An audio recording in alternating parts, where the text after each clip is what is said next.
Bonjour à toutes et à tous, nous sommes le lundi 14 janvier 2012 et les actions ont terminé de façon presque identique vendredi. Le SP500 a clôturé sans grand changement, tandis que le Dow Jones a gagné 0,13% et le Nasdaq 0,12%.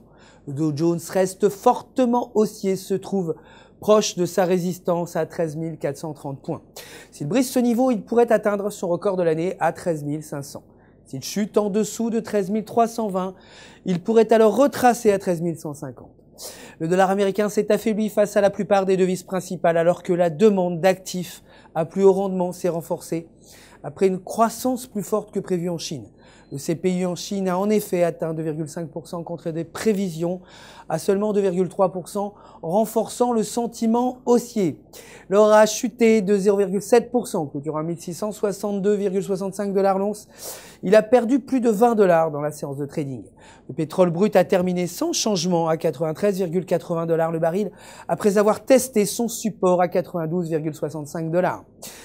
L'euro a continué de se renforcer face au dollar américain après que le Premier ministre allemand ait indiqué que la phase la plus difficile de la crise de la dette, qui dure depuis 3 ans, était terminée.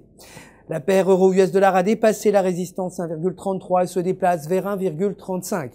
Aujourd'hui, la production industrielle devrait atteindre 0,2%, contre moins 1,4% auparavant. La livre a chuté face au dollar et à la majorité des autres devises principales du fait de craintes concernant la croissance. La paire livre-US-dollar a une résistance importante à 1,62 et devrait continuer de reculer vers son support à 1,60. Pour terminer, le dollar canadien s'est renforcé face au dollar américain après que les traders aient émis l'hypothèse que l'accélération de la croissance en Chine renforcera les exportations de matières premières du Canada. La perspective de la paire dollar américain-dollar canadien est baissière tant qu'elle s'échange en dessous de 0,99.